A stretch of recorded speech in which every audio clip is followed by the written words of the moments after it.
السلام علیکم ورحمۃ اللہ تعالیٰ وبرکاتہ۔ بسم اللہ الرحمن الرحیم۔ حضرت تمیم داری رضی اللہ تعالیٰ عنہ فرماتے ہیں کہ ہم ایک بار حضور صلی اللہ علیہ وسلم کے بارگاہ اقدس میں حاضر تھے کہ ایک اونٹ بھاگتا ہوا آیا اور آپ صلی اللہ علیہ وسلم کے سر انور کے پاس آ کر کھڑا ہو گیا، جیسے کان میں کوئی بات کہہ رہا ہو۔ آپ صلی اللہ علیہ وسلم نے فرمایا کہ اے اونٹ، پرسکون ہو جا، اگر تو سچا ہے تو تیرا رب تجھے فائدہ دے گا، اگر تو جھوٹا ہے تو تجھے اس جھوٹ کی سزا ملے گی۔ جو ہماری پناہ میں آ جاتا ہے اللہ تعالیٰ بھی اسے اپنا امان دے دیتا ہے، اور ہمارے دامن میں پناہ لینے والا کبھی نامراد نہیں ہوتا۔ ہم نے عرض کیا، رسول اللہ صلی اللہ علیہ وسلم، یہ اونٹ کیا کہتا ہے؟ آپ صلی اللہ علیہ وسلم نے فرمایا، اونٹ کے مالکوں نے اسے ذبح کر کے اسے کھا لینے کا ارادہ کر لیا تھا، تو یہ ان کے پاس سے بھاگ آیا ہے۔ تمہارے نبی کریم صلی اللہ علیہ وسلم سے مدد مانگی ہے۔ ہم سب ابھی گفتگو میں مشغول تھے کہ اس کے اونٹ کے مالک بھاگتے ہوئے آئے۔ اونٹ نے ان کو آتے ہوئے دیکھا تو دوبارہ حضور صلی اللہ علیہ وسلم کے سر مبارک کے پاس کھڑا ہو گیا۔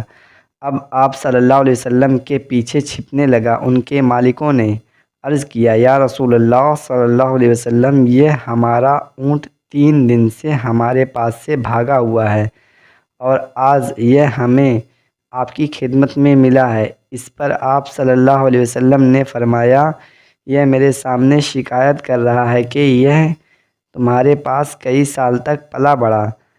جب موسم میں گرما آتا تو تم گھاس اور چارے والے علاقے میں اس پر سوار ہو کر جاتے، اور جب موسم میں سرما آتا تو تم اسی پر بیٹھ کر گرما علاقوں کی طرف جاتے۔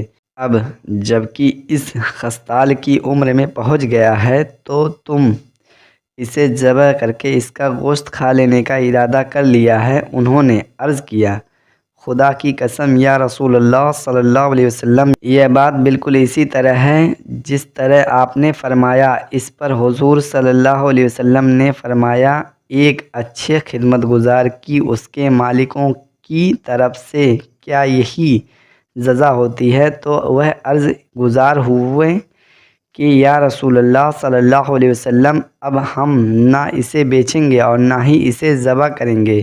اس کے بعد آپ صلی اللہ علیہ وسلم نے اس اونٹ کو کچھ درہم میں خرید لیا اور فرمایا کہ اے اونٹ، جا، تو اللہ تعالیٰ کی رضا کی خاطر تو آزاد ہے۔ اس اونٹ نے حضور صلی اللہ علیہ وسلم کے سر مبارک کے پاس اپنا منہ لے جا کر کوئی آواز دی تو آپ صلی اللہ علیہ وسلم نے فرمایا، آمین۔ اس نے پھر دعا کی، آپ صلی اللہ علیہ وسلم نے پھر فرمایا، آمین۔ اس نے پھر دعا کی، آپ صلی اللہ علیہ وسلم نے پھر فرمایا، آمین۔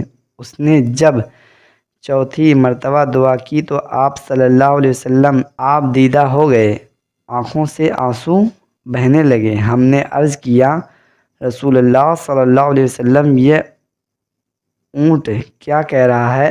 آپ صلی اللہ علیہ وسلم نے فرمایا، اس نے پہلی دفعہ کہا، اے نبی، یہ مکرم اللہ آپ کو اسلام اور قرآن کی طرف سے بہترین جزا عطا فرمائے۔ میں نے کہا، آمین۔ پھر اس نے کہا، اللہ تعالیٰ قیامت کے دن آپ کی امت سے اسی طرح خوف کو دور فرمائے جس طرح آپ نے مجھ پر دور فرمایا ہے۔ میں نے کہا، آمین۔ پھر اس نے دعا کی کہ اللہ تعالیٰ دشمنوں سے آپ کی امت کے خون کو اسی طرح محفوظ رکھے جس طرح میرا خون محفوظ فرمایا ہے۔ اس نے پھر کہا کہ اللہ تعالیٰ آپ کی امت کے درمیان جنگ زدہ نہ ہونے دے۔ یہ سن کر رونا آ گیا، کیونکہ یہی دعائیں میں نے بھی اللہ تعالیٰ سے مانگی تھی۔ پہلی 3 تو قبول فرما لی، لیکن آخری دعا سے منع فرما دیا۔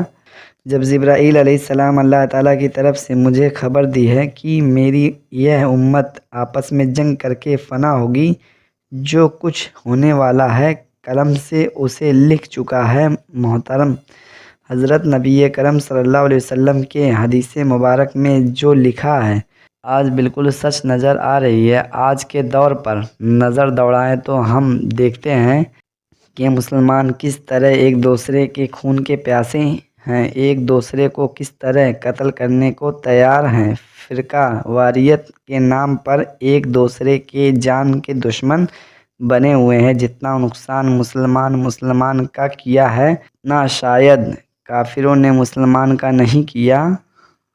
ہمیں چاہیے کہ ہم اللہ تعالیٰ کی رسی کو مضبوطی سے تھام لیں، فرقہ واریت کو ختم کریں، ایک امت بن جائیں اور آپس کی نفرتوں کو ختم کر دیں۔ مسلمان کا بھائی ہے، آپس میں پیار اور محبت سے رہیں۔ اللہ تعالیٰ ہم سب کو سمجھنے اور نیک بننے کی توفیق عطا فرمائے، آمین ثم آمین۔ اگر ویڈیو پسند آئے تو اسے لائک کریں اور ہمارے چینل سے مرید ہونے کے لیے پاس والے ریڈ بٹن کو کلک کر دیں۔ پھر ملتے ہیں کسی نیکسٹ ویڈیو میں۔ السلام علیکم ورحمۃ اللہ تعالیٰ وبرکاتہ۔